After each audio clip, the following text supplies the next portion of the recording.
This episode is brought to you by Shopify. Upgrade your business with Shopify, home of the #1 checkout on the planet. Shop Pay boosts conversions up to 50%, meaning fewer carts going abandoned and more sales going cha-ching. So if you're into growing your business, get a commerce platform that's ready to sell wherever your customers are. Visit shopify.com to upgrade your selling today.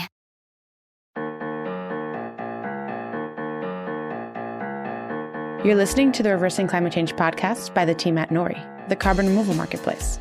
This is a show about the innovators and entrepreneurs developing solutions to climate change. Hello and welcome to the Reversing Climate Change podcast with Nori. I'm Ross Kenyon. I'm the creative editor at Nori. Today I have with me meme people. Nori does memes. Somehow this is part of my job and how thankful I am for that. And I have the core of Nori's Memelab, as we call it. I'll start with you, Asa. Asa Kamer, meme author and producer of Carbon Removal Newsroom. Hey, Asa. Hey, Ross. Thanks for having me. Yeah, I'm happy to have you back. We were on together talking about Carbon Removal Newsroom not too long ago. And we also have our colleague, Siobhan Montoya, Lavender, co-founder at Thanks a Ton, and a meme author as well. Hey, Siobhan. Hey, what's up? Thanks for having me. Hey, I feel like I'm trying to class up memes by calling people who create them meme authors. What nomenclature do you prefer? I like memologist. Memologist. That sounds like mixologist is one of those terms where I'm always just like, can't you just be a bartender? What do you have to be a mixologist? Is memes is it like that too? What do you think, Asa? Oh man, that's a good question. I guess memer doesn't really have the gravitas of memologist. The maitre d' at Mimi's Cafe. What about that? That might be the stupidest joke I've ever done. Veto. If you were trying to put that on a meme right now, I would shut you down. I've been trying to think of the Mimi's Cafe connection there recently. Wow. If you're listening to this and you heard that joke, I can't believe I talked myself into keeping it in, but it's probably gone. But we can release that later on our Patreon. Oh yeah, if you chip in an extra $60 a month, you can get access to little snippets like that gem. I guess I could start off by talking about why I decided to start doing this and bring you guys in. And then I was thinking we could just review some of the memes and the thinking and just riff on why we do what we do. And I'm sure it will go some wild places from there. Is that cool? I like it. Let's do it. Memes. I feel like people who consume content nowadays, they either want like 4 hours with Joe Rogan or Duncan Trussell or like one of those shows, or they want it to be like instantly metabolizable, for lack of a better term, like a meme. You look at it for a fraction of a second and get it. And we do a lot of this podcasting that ends up being close to an hour or so. And I love memes. More than I thought I did, I'll start referencing forms of the meme and I'll feel like an archaeologist or like I spend way too much time on the internet. That's probably what it is. I've just spent way too long on the internet for decades at this point. Carbon removal didn't really have that. There's a lot of climate meme accounts, but like everything else, carbon removal is still pretty small. So starting Carbon Removal Newsroom, as far as I know, that was the first carbon removal podcast specifically, like exclusively. As far as I know, carbon removal memes for climate restorative teens, which we just copied the naming convention that was popular probably several years ago. Is anyone still doing that? I don't know, but I just kind of went from there. We had some like rocky starts where a lot of second guessing. I was like, is this the right meme? Is this going to be good? And now we're at the point where we're like, cool, I thought about this for 30 seconds and it made me laugh. So that's good enough, right? Yeah, ship it. That's I think the prehistory of setting the context decently well. Is there anything you two might add? Well, in case anyone doesn't know, we have a meme Twitter account. Did we say that, or are we just assuming people know? I think maybe stating the obvious is good. And links to these things are in the show notes. Sorry, Gross, go ahead. Yeah, on Twitter, it's at CO2 with the number removal memes. Link is in the show notes. You can also look up carbon removal memes. Surely that must be one of the first things to pick up on Google, because I don't think there's that much competition for those search terms. But carbon removal memes for climate restorative teens, you can find it. We're pretty active. It's at least every weekday we try to put out a meme, or pretty close to that. Sometimes there's more. Hats off to Asa for kind of getting the ball rolling, I feel like, because the reason I started making carbon removal memes was because Asa suggested to the head of Air Miners that there should be a carbon removal meme channel. When I saw that, I was like, my brain just lit up because I had already been, I don't know, thinking about like humor and getting people interested in carbon removal. And this was just such a fun, creative way to kind of talk about carbon removal that nobody was doing really. And so hats off to Asa for that. And then he posted a few memes, and then I was brave enough to be like, okay, I can do this. This is fun. And then so I started posting some memes, and I feel like that's kind of where it took off from. Yeah, I'm sorry. My retelling of the prehistory was very self-absorbed and focused solely on my contributions. And now I'm realizing, yeah. So I'm like trying to now think in my head. I'm like, how did I choose Asa and Siobhan to start doing this with me? It's like, oh yeah, because Thanks a Ton was doing amazing meme work. I was like, okay, Siobhan, we're going to try and do something that's like bigger than just a company specific thing, trying to make like an industry thing. Do you want to come play around with us? Asa, you were doing carbon removal newsroom stuff, but I thought you were also a bit of a meme scholar. Did I see you in the Air Miners meme channel? And I was like, oh, I think Asa can do this. Is that what happened? Yeah, basically. Just to add even more depth to this important history, because this might get looked back on by scholars. Oh, definitely. But I think Tito and Jason from Air Miners actually asked. It was their idea to do the meme channel. It was not my idea. And I said, sure. They asked me if I'd be the quote moderator. And I said, sure. And I haven't actually done anything to moderate it in the last like year since it's existed. But I do want to retain that title because being the moderator of the Air Miners meme channel is pretty, that's pretty cool. It's prestigious. Yeah. Go on the resume. The way I remember it is just myself and a few other people like John Sanchez were just posting a few memes in Air Miners about carbon removal and some different methods that we liked. And it pretty quickly started to feel like, sort of shit posting in the general channel where there's people trying to talk about science and business and have like, real conversations and help their businesses. And so we wanted to have fun with it, but it maybe lacked that, the right time and place. And there was a lot of talk at the time about like, oh, we should like put it out on social media and like, this is such a great idea. So I think there was an idea whose time has come. So I'm glad Ross, actually took the initiative and did it. And now we're here. I'm glad multiple people were thinking about it and making some great memes. Yeah, some of Jason's memes cracked me up. John's too. I don't know if I'm allowed to say this. I'll check with you before I publish this, but John took an internship at Lower Carbon this summer rather than making memes with us. You're lost, John. You're lost. How dare he? What's going to happen to your career now? That those career-defining moments. He's going to look back on it with regret. No, I'm just kidding. Yeah, you could have been on this podcast rather than working with Chris Sacca, you idiot. This is a podcast of kingmakers, just so you know. I'm sure he'll be able to do whatever he wants in the world of carbon removal. I feel like he'll be able. We should make a meme about it. About him going to Lower Carbon. I was joking about it recently. John, you're like a first round draft pick. I'm like, how do I get in there? How do I sponsor this guy? Sign you up for a 10-year contract. Is this too personal for you, John? The whole podcast is now pointed at you. Well, he helped me learn a lot because he put together that curriculum long after I was like first learned about the Air Miners Slack channel. And he put together his Carbon Removal Academy curriculum. It's so good. And that was pretty seminal for me to just be like, oh, this is what this is. Like to even just kind of put boundaries around what the field is. And I don't know to what degree that resource is still getting pushed out there, but it was super helpful for me. So people should check that out if you want to learn more about carbon removal. Is just, I think, just Google Carbon Removal Academy. It's set up like a little course, and it's very, very informative. Yeah, and you can also find it if you just go through Air Miners too. But I'll have links to all these things in the show notes. They're definitely amazing resources if you do want to learn more about carbon removal. And I think you have to know something about carbon removal to get these memes. I was trying to think, we have lots of discussions internally about how focused these memes should be on carbon removal. And the default is niche is better than not. I think that's your default. It's my default. Yeah, I think Ross really likes the niche memes. The ones that expect a lot out of people, I think they want to rise to the challenge, be a part of the in-group and get it. For some of the memes, like I think we made a meme about solar panels or whatever that was so broad that, someone that is not working. It didn't land. Yeah, I feel like, are you talking about a specific one of the... No, I think the broad ones sometimes don't land. Like, I think, there's like a sweet spot, I think, between having a joke so niche that only like 5 PhDs can get it. Although I love making those too.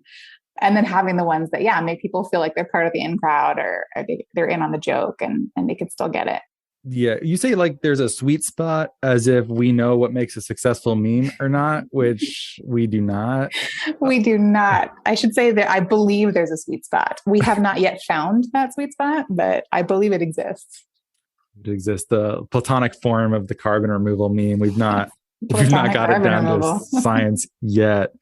Like even this week, Asa and I are big Sopranos fans, and we have a couple ones that are some of our worst performing ones yet. I'm like, is it because it's Sopranos? Did it just the timing didn't work? Or sorry to Asa, I'm fully behind these memes. They make me laugh. I love all of them. I love Sopranos.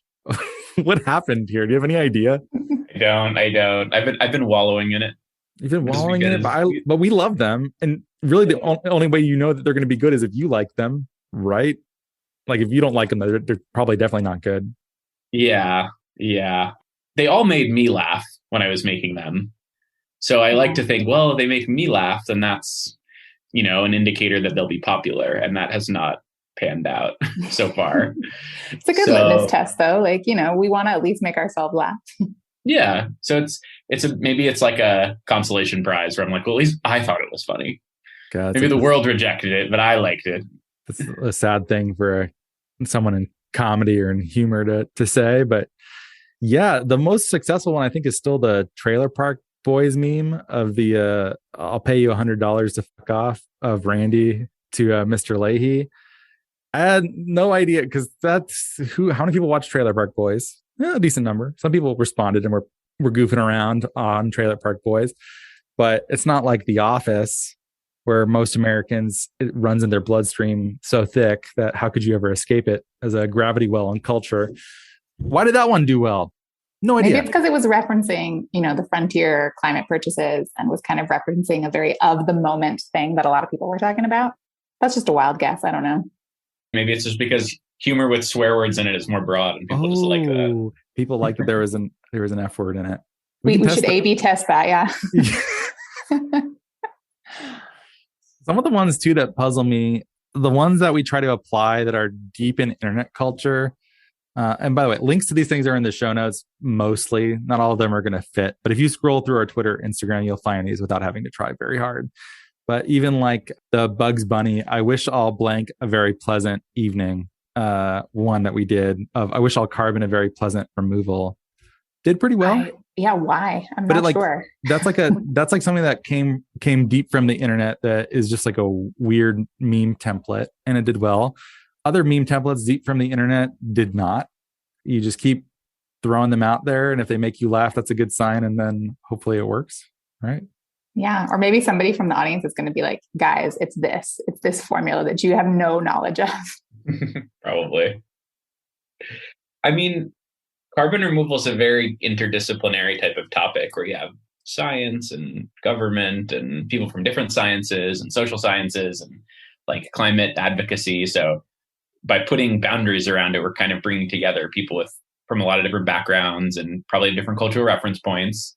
So maybe it's just a harder lift to come up with, references that group is going to get. There's no existing sort of pieces of culture that we know that like our group identity is based around. There's nothing like that. There isn't really a group identity at all, of course, but so there is an element of experimentation. We're like, what do all these people share knowledge of?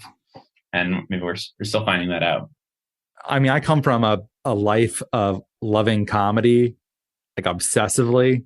And if you listen to the show long enough, you know that there's plenty of references to Peep Show and Monty Python and all sorts of things that I grew up. I feel like I grew up watching, like staying up late and watching SNL, and then those SNL best of tapes. I feel like I just had on repeat for many years, and some of those classics, just Mike Myers and Dana Carvey and some of those people, just Adam Sandler. Well, they're joyful and they stick in your brain. Would you say that, like, if you see a meme that has like new information, but it's funny, that you're more likely to remember that information because it's in like a humorous format? Yeah, I think so. But I also don't want it to be too instrumental either. Like, I think humor is not valued that highly in science or entrepreneurship or policy. I think all those things have this veneer of suitsmanship. That's a term I just coined to denote seriousness. We are very serious scientists, and of course, it's deadly serious in so many ways. But I feel like you had a good line about this recently, Siobhan. What were you saying that you guys at Thanks a Ton? You have like a guiding catchphrase? Oh, yeah, that we like take climate change really seriously, but try not to take ourselves too seriously. I think that was it. Wow. Yeah. That's words to live by right there. I think it's really powerful. I was listening to Mel Brooks put out a memoir at the tail end of last year. I was listening to, which is I also grew up watching Mel Brooks movies. So what? I didn't know about this. Yeah, it's now called I've got to go read Me. Mel Brooks's memoir. It's good. I like it. There's a lot of stories where it's fun to learn how all these things happen. Learn more about the Sid Caesar show and some of those things that didn't quite like people who came out of that show. And I'm like downstream of that, so I'm like, oh, okay, learning some of this comedy history. It's good. But he was saying that even getting the producers going, he had to lie in order to, because have you guys both seen The Producers? Yeah. All right. So Springtime for Hitler, for people who don't know, it's about a shady producer and his new accountant who are they can make more money from a flop than they can from a success. And so they're like committing this fraudulent act with an intentionally bad play.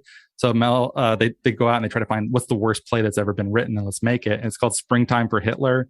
And it's just like pro Nazi play, this musical with a very silly song. Of course, it backfires and it turns out to be a huge hit because people laugh at it. But people aren't ready to laugh about Hitler or the Nazis. And Mel said, like, the most important thing I can do and the best way to rob them of their power is to laugh at them and to successfully mock them. So I think there is like a really important role for comedy potentially in climate change as opposed to something where it's like optimism and just like being buoyant or doom scrolling. I think there's a way to productively laugh while doing neither of those things that is maybe useful. This is what I tell myself. Am I on anything? I think you're hitting on something there. I think there's like the doom scrolling and then there's like the sunflower optimism. And I think that memes maybe walk a line somewhere in there and there's a role for them for humor and comedy and CDR. Well, Ross, you're definitely touching on the way that the Jewish community, which I'm a part of, uses humor to be resilient to calamity and death and genocide. And I love that. That's a great topic. And it's something that's near and dear to me and is part of who I am. So I think it's cool that you also have gleaned that from the history of Mel Brooks and all these people who, I mean, he was an adult when the Holocaust happened in America, but still witnessing it and witnessing how America didn't, at times do as much as they could have to help European Jews and, anti-Semitism in the US and Europe after the Holocaust, and to just witness all of that and then be like, let's go. Let's like fucking make a musical about it on Broadway in New York City. I mean, that's just amazing. There's just something that's so cool about that. And I think you're right. I think we should take some lessons of that from climate change, because we all know what the main, I guess, like activist climate narratives are just humorless. I mean, right? Like, yeah. they're pretty serious and it's apocalyptic and it's, we either have to be better or we'll all, die. And it's, I think that can be hard to process for people. So maybe giving an outlet, some community voice, that's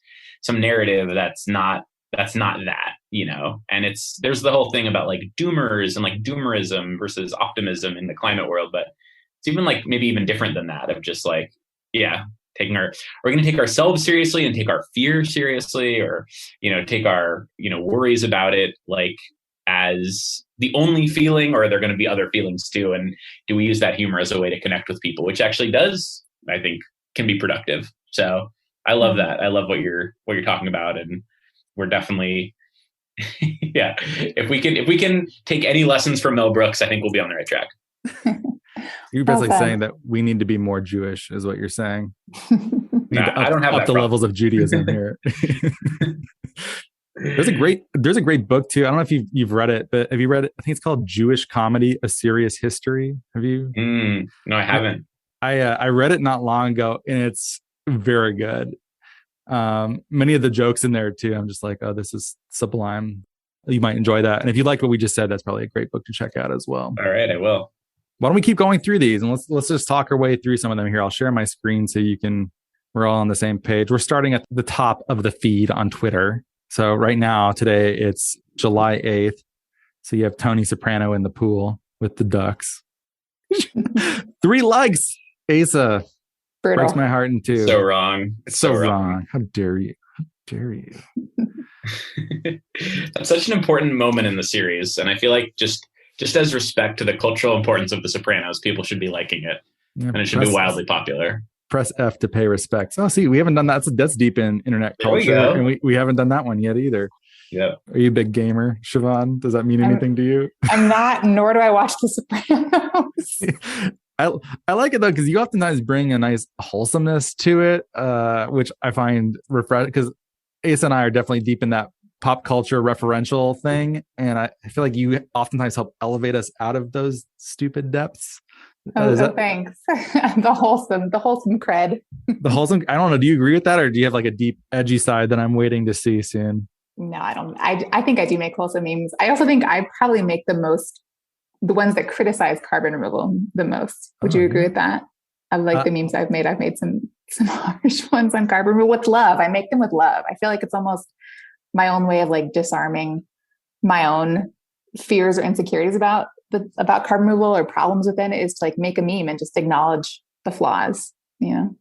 Yeah, I think that's definitely true. I'm trying to think though of examples of this. I guess you had a pitch the other day about people were saying that carbon removal is still so small. That's not one I can think of off the top of my head though. Well, yeah, I think the one that I think caught your eye and the reason you probably reached out to me to begin with was the Mean Girls.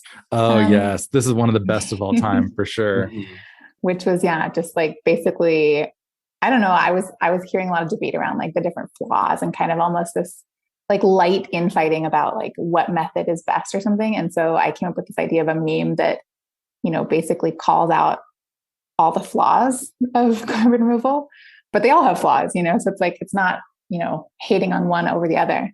And I don't know, I always feel like those memes are the ones that I personally laugh at the most. And maybe it's because it's like releasing my own, criticism or fears about carbon removal. I like that too. And it's also been a tricky line to do this channel and also to not editorialize in an improper way or well, first of all, it has to be funny. There's nothing funnier than, a good example is political comedy. Like if it's not funny, it doesn't matter how right you are. It's just bad comedy.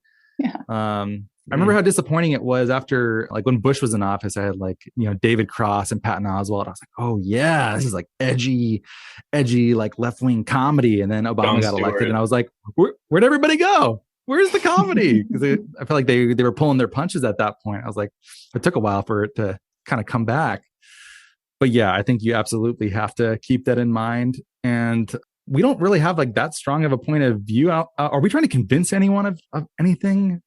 I don't think so. I mean, I certainly don't think we like overvalue any one solution or anything. I think we're pretty agnostic, I would say. I don't know. Would you guys agree I think we're pretty agnostic. And then I think like when I think about making humorous content around carbon removal, I don't think I'm trying to convince somebody of the joke necessarily or the niche, whatever I'm talking about. But if somebody sees it and is now more interested in carbon removal than they were before, I call that a win. Oh yeah, big time. Yeah, I think the point of view or the thing we're trying to convince people of is that carbon removal is real, important, and like worth thinking about. And like other people are thinking about it and there's things to reference. So I wouldn't say we're not trying to convince people of anything. I would say we're trying to be like, this exists, like think about it. You know what I mean? Or like there's some culture here if like there's some joke about it and a lot of people are like paying attention to it, which hasn't been happening the last few days, but hopefully we'll bounce back. I'm sure it will. It's only a matter of time. But it isn't like we came out with this week we got to convince people that the permanence concerns are overblown for such and such methodology. Like I've never. No, we're not saying that in the writer's room. Yeah. No, I feel like the goal, we're trying to serve the professionals who are working in the carbon removal space. Like, okay, one of our bigger fans, this is public, so I don't think he'd matter me saying it. It would bother him in any way. But Julio Friedman, alumnus of the podcast from way back when, one of our first guests, you're all over this meme channel. The fact that I am, in some ways, as a carbon removal illuminatus, as Christoph used to say, making your job more fun or making it feel like we have a community in some way. I find that to be a rewarding thing. And I also hope that people see this and say, like, carbon removal could be a fun industry or sector that has a sense of humor, that has a culture, as you said, Asa. I hope it helps grow the space too. To what degree it actually does that, I'm not sure, but I wish we had data on that, because I also love it when big names in carbon will like our tweets or follow us or something. And it's like, cool, that's really exciting. But I wish we had data on how many people that had no clue about carbon removal, found carbon removal through memes. That would be really, really interesting data to have.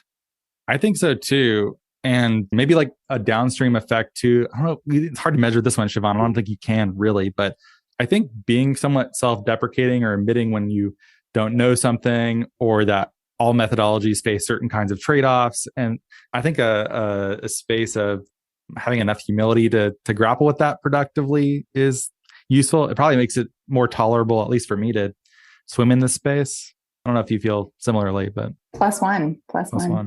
The Mean Girls one certainly set the bar high though, and early.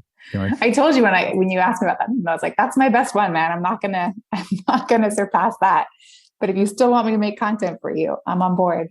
Yeah, single that one out, editor listening to the show right now. That's one that deserves its own dedicated link in the show notes.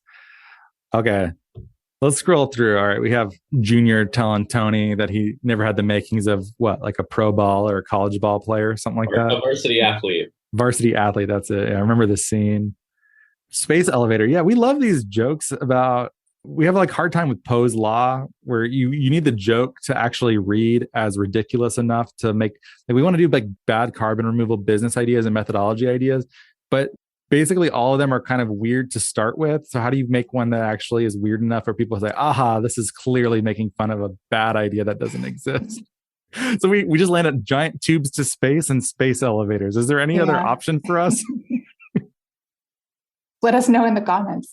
Tell us, what's the worst carbon removal idea you've ever had? Mine all involve giant tubes. And they have from the start. Actually, I think we had Jane Flagle on back in the day. And I asked her, which in hindsight is frankly ridiculous, why can't we just have a giant tube to space? Well, this poly one did better. CO2 stuck in the air versus CO2 vibing in a circular economy. Got some love here. There's some circular economy fans, probably, We got a Paul Knopps responding. I like that reply. Yeah. I don't know if I understand it. I think is it Michael Douglas? Who is that? I don't know. Whoever it is, laying on a rock, sunbaking, saying CO2 going back into the lithosphere. Yeah, I got that he was the next layer of rock, Yeah, I dig it. This picture of James Gandolfini with SpongeBob, the first time I saw it, I think it was one of the funnier time capsule kind of photos. We're like, wow, what a moment in history. Tony Soprano and SpongeBob. I worked at a summer camp years and years ago, and we had this kind of posh French kid who was sent over by his parents to be immersed in English. He's like, do you know Bob l'Éponge? I was like, what? Bob l'Éponge. I was like, oh, Bob the Sponge? Sponge going Bob l'Éponge. Whatever he is. Godspeed, you brilliant young man. He has good taste. He has good taste. Yeah, I'm glad that one made it across the pond. Yeah, this one did pretty decently here of the air horn. Who's this DJ Khaled? Is that who you said? Yeah, he's the one doing the air horn. I'm pretty sure, right? Yeah. This is us making fun of ourselves too. Being like, haha, we're meme people. We're just somehow we're involved in this space. Yeah, those are my favorite too. I guess I just like the self-deprecating ones in general, whether it's us or carbon removal. Those are the ones that make me laugh out loud. I laughed out loud, I did, when I saw this. Yeah, I think humor does a good job of disarming people and pointing it. I feel like a lot of times when we've been stuck on a joke, sometimes we've had to reconfigure them because they felt mean. You're like, why is this pointed at someone or some group in some improper way? It just doesn't feel like it's in the spirit of it. But sometimes if you turn that back on yourself, it becomes very funny. Yeah, it clicks. Have we run a single meme that was critical or nailing someone in that way? I guess people who don't believe in carbon removal, or they're only on the decarbonization side, I guess probably. But I don't feel like we've been mean about it. I think certainly tried not to be meme. I think you have a good pulse if it's reading as meme or as meme, Freudian slip, if it's reading as mean or not. It's okay to be pointed, but it's got to be over the curve. It has to be funny enough to compensate. Like if it makes the joke way funnier, maybe it's okay. But oftentimes I don't feel like it helps anything. I think it kind of just turns people off, and we're supposed to be like letting people release something, right? Not riot. Yeah. I don't know. I think there's some dark ones, but I really like that. And I feel like you and Asa especially are like not afraid of the darkness. And sometimes I'm like, I don't know, is that going to be too dark? Is that going to hit with people? And then it resonates and people like it. So I like those ones too. Like the Titanic one. Dude, the Titanic one is also one of the greatest hits, but that's dark, but not mean, right? No, exactly. It's not like targeting any one person. It's not mean. But it is like, it's dark. Why don't you tell our audience what does that mean? We'll scroll down and find it so I can visualize it. Pretty far down. It's Jack and Rose. Rose is on the door at the, outside the Titanic when they're drowning, when he's going to drown, and freezing. It's like, what is it? It's Rose doing her part to add like biomass to the deep ocean floor or something like that. Something like that. Yeah. Pretty. I mean, that was Asa. Asa, you pitched that. And we're like, is this too dark? Is this too weird? We're like, no, Asa, it's brilliant. This is terrific stuff. Yeah. It's an identifiable moment. It's a touch point we all remember. Definitely. This Life of Brian one I have of the stoning. Biochar is a running joke too in the Memelab, mostly because I hope anyone listening doesn't take offense to this. Don't send me an angry email. Hopefully you can laugh at yourself about this, but there's something about biochar people that is intense and oftentimes it's like it's you're a funny community. Like you're of all the people who are interested in families of methodologies, the biochar people are the most intense, where it's like it can be used for anything. You can use it as toothpaste if you want to. There's literally no cost to it. It helps literally everything. We could basically do everything with biochar. And the numbers of like weird messages or pitches or interactions I've had with biochar people versus everyone else is high. It's high. I love you, but it's high. And so biochar has been a running joke. Like me when I accidentally criticize biochar online, and then of course John Cleese getting obliterated by a stoning. Also, biochar, I feel like had a cult following even before like carbon removal was a thing and was like something people were looking at. Like it's been there have been people passionate about it for many years. Yeah, passionate is one way to put it. Biochar is rad. We love you, biochar. We're doing a show. It took us a couple tries to make some on our own, but I have a kiln and I've made biochar and it's so that show is coming soon as well. I've been able to temper my exuberance, perhaps greater than some. One of our other running jokes we should probably talk about here too is I love these Ice Age jokes, which came about because I had a friend who, kind of a friend of me or an acquaintance. We used to be closer, but I feel like we aren't anymore. And when he heard about Nori, it's like, you're just going to create a new Ice Age. You're going to remove too much carbon and then we're going to have a different problem. I was like, okay, I'd like much rather have that problem than this one, but okay. But I see it every once in a while as a criticism, and it's always a gotcha criticism. It's always like, gotcha, trap. What are you going to say now? And so we have like a number of Ice Age memes. We do. And it's funny because like we have to talk about this now that we lean into it and we put like, post-apocalyptic Ice Age images and people still don't necessarily get that we're kidding.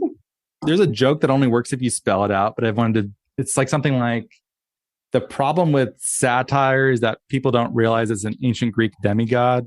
And I'm like, it's a joke about satyrs, right? Like Satyr. It's not that funny. It's not that funny apparently, but I was like, okay. We're fine, guys. Thanks. That's what happens when I fail a pitch live. Get that out. Yeah. When it dies in the room, I don't know. Okay. It's okay. They're getting like a real life Cry. experience of the Memelab. It's one of those jokes I thought of like 10 years ago. I'm like, oh, this is delicious wordplay. Oh, this is so good. And it's like only funny to me. Whatever. They'll love it on Greek mythology Twitter, Ross. Yeah, they will. I mean, that's a real, we should have a crossover post. Oh, and niche. A niche, yeah. I'm looking at this one from The Office this is another good exemplar because it's Pam telling Michael to stop dating her mom and stop removing carbon. You know what? I'm going to start removing it even harder. And the joke is that it's, a very, very long time ago, to put it lightly, alligators and palm trees existed in the Arctic Circle and then wanting to go back. And I'm always pushing for these deep time jokes. I'm like, they're funny. That one took us a lot of work though. Like for people listening, know that this went through like 11 drafts before we got to this. Oh man. Some of them, what's your expression for this, Siobhan? I always think of it. It's like first take, best take. What is it? Is that right? Yeah, pretty much. Yeah. Oftentimes your first instinct is correct. But for this one, we were like, is this too mean? We thought about maybe making it a geopolitical joke about farmers wanting to farm in the Arctic Circle. We're like, yeah. Maybe we like overanalyze our own, like we're maybe too risk averse and like offending anybody. I don't know. But we went through like lots of variants of like what's funny, but not offensive, but also niche enough that people will, realize it's a joke, but not so niche that other people won't get it. And we landed on this one. So here it is, the fruits of our labor. I think we originally were pointed at environmental organizations who are categorically opposed to carbon removal. This is a good example of one where we were like toying with being more direct or more like aggressive, maybe with like people who disagreed with us. But we're kind of like, is it worth it? Do we really want to go there? And like, I feel like we've had that conversation a lot of like, there's so much divisiveness and sort of back and forth and anger on social media, especially in like the climate space. And part of it, hopefully with the memes, we can like rise above that a little bit and provide something other than that. And so it's like, we really want to go down that road, even though maybe if we did, maybe those would be more popular. I feel like that's the kind of thing that like on some level gets more viral, is like something that's more conflict oriented or us versus them and tribalistic. And it's like, maybe we should just go lean into that and we'd get more attention. But I think we've consciously tried to not be like that because it's just kind of, I don't know, it's not as fun, I guess. One of the memes I wanted to make, I think since the start, has been, I mean, I guess we could do this basically whenever because it isn't reliant upon this person releasing anything. But yeah, Mark Jacobson, famous critic of carbon removal in toto, doesn't think it's worth it at all. Doesn't think the math works at all. I wanted to have it just be like, it would be like text at the top that would just say like, it would be like someone criticizing carbon removal in general. And it would just be the clip from Tommy Wiseau in the room saying, "Oh, hi, Mark." But it expects a lot out of people to make that link to be like, oh, this is about Mark Jacobson. So like, I know he's like this person. I'm like, what's the right form of it? And I'm like, it's not actually making fun of him or saying that he's a jerk or something. It's acknowledging that this exists, but would he take it in good stride? It's a deep cut, but you should just make it. We can always veto it later in the writer's room. True.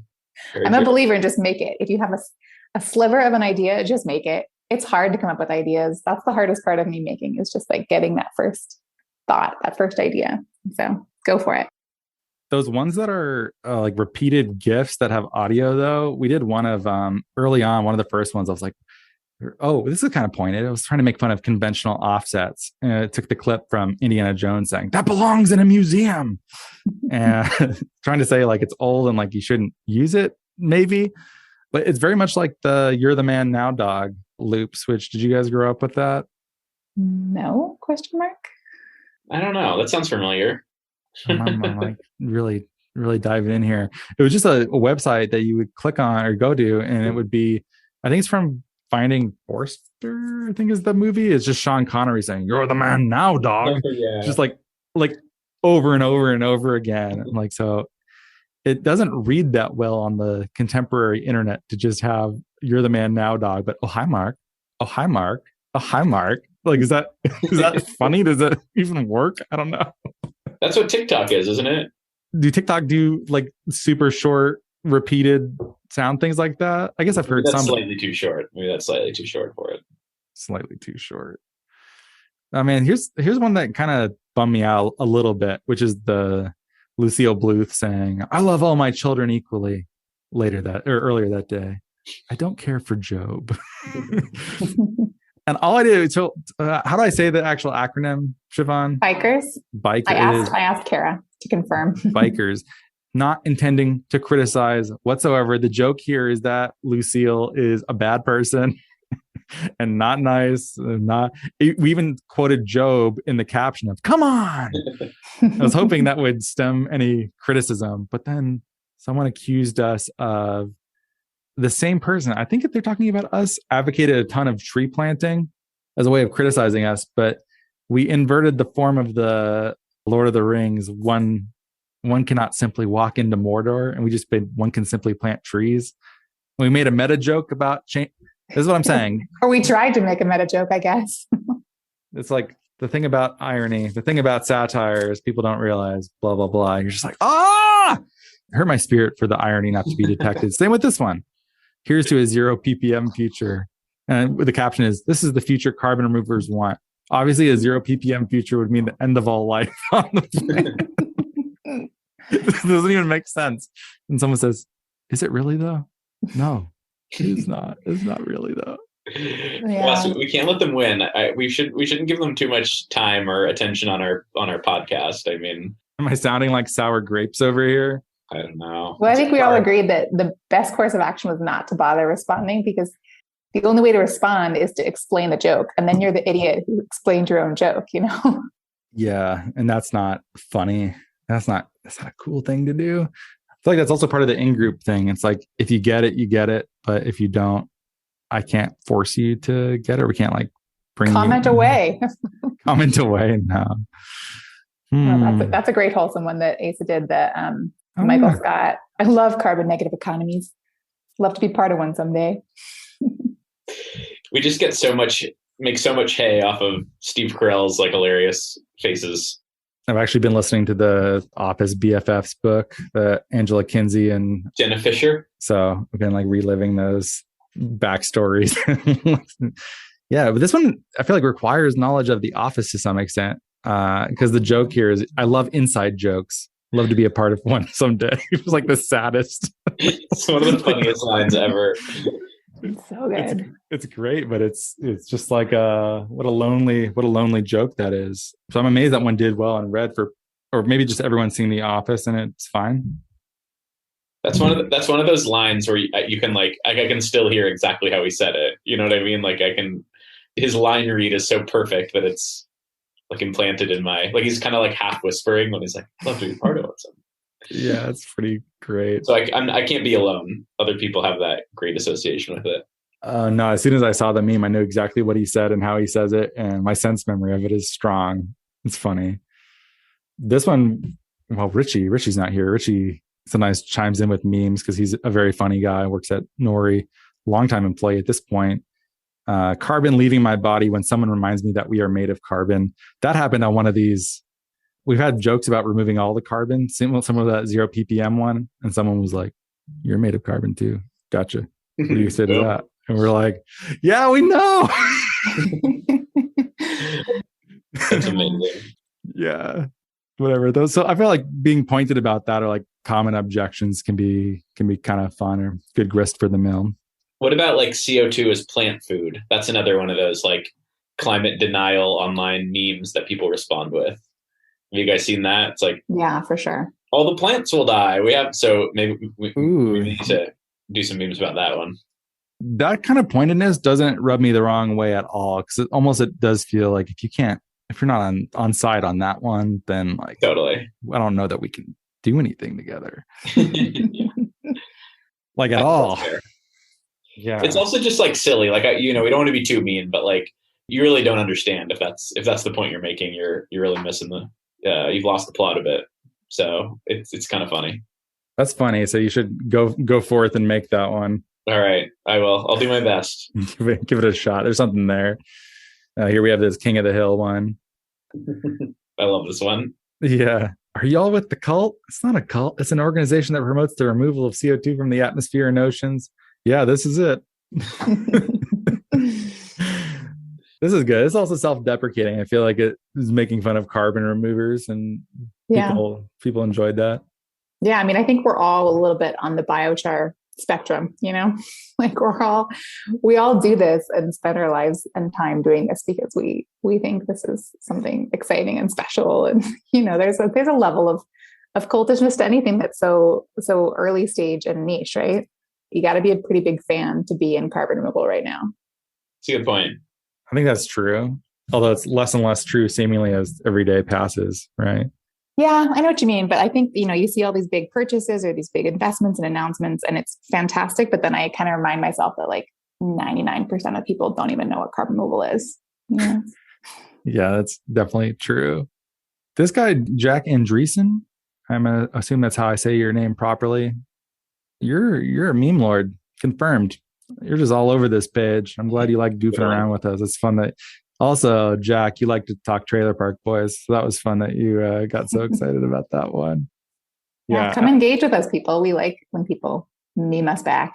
Yeah, I've been trying to, whenever I see carbon removal companies or organizations or just individuals posting memes, especially if they're original content, I'm just like, oh, cool. Like we should share this and try and amplify it, because we're like, the goal of this is not, like Nori sponsors this page and pays for it. And I work at Nori, but also the purpose of this is so much bigger than just a company. It's like we're trying to make a space that's inviting and fun and has a culture. And heck yeah. That's why when you were like, do you want to come make memes for us? I know you're already making memes for Thanks a Ton, but do you want to make them for us? And I was like, yeah, of course I do. Like, I want to put more and more memes out there and workshop them with fun people and laugh about it. And yeah, there's no downside to that. I don't think there's a lot of competition in the meme world.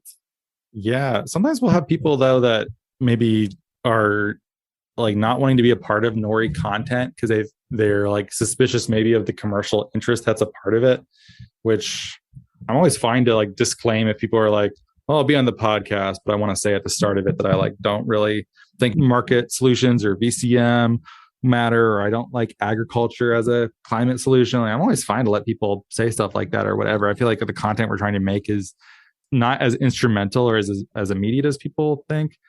It's not like this converts to units sold. Let's just say that. I don't think that's the right way to understand content marketing or anything that we do. But that concern is definitely out there. I want to talk about this one real quick because this is one that this is your personal best of. Personal best. I think Asa and I were like a collab on this one of the guy with the dominoes, where you watch a single carbon removal video with Elon Musk and it leads to YouTube thinking I want Joe Rogan episodes on alternative Egyptology, which has definitely happened to me, where I'll watch one sus video on YouTube and then I'll get an ad being like, the Ayunaki are after our gold and our women. And you're just like, what the what? I love this meme because I think it's so true. It's just the truth shines through. You really can't get away with anything on YouTube. You can't slip up at all. No, they're like, oh, cool. You watch this for longer than 6 seconds. We know what's in your heart.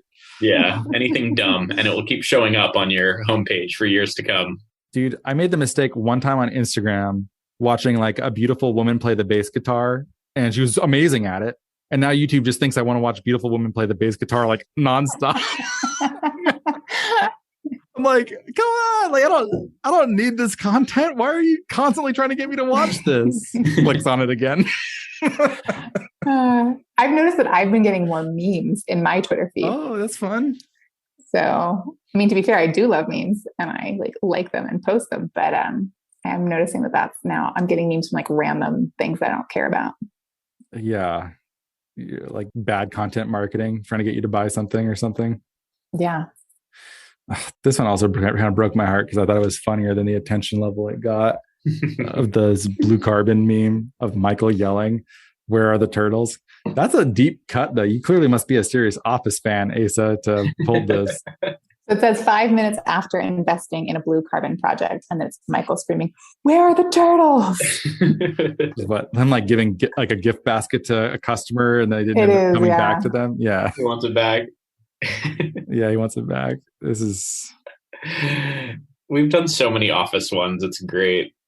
I love how that's just sort of on its own become a theme for us without us trying to do it consciously.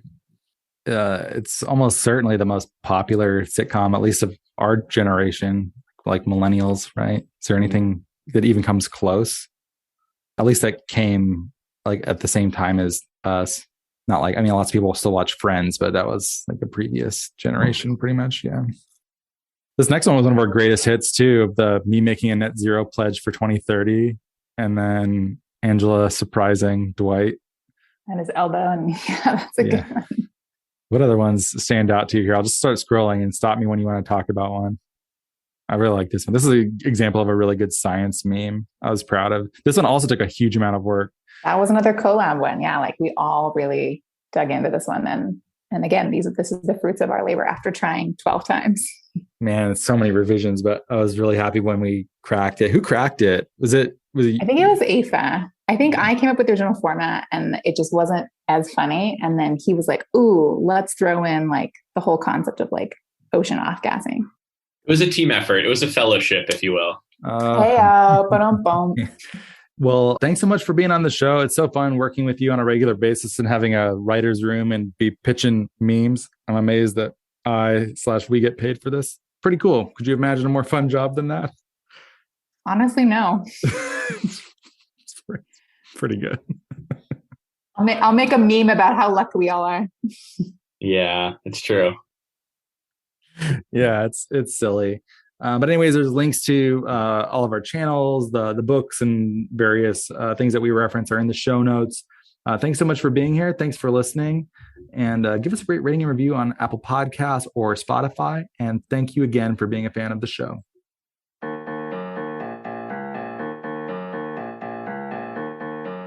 Thank you so much for listening. If you could please subscribe and give us a great rating and review on Apple Podcasts or a rating on Spotify, that'd be much appreciated.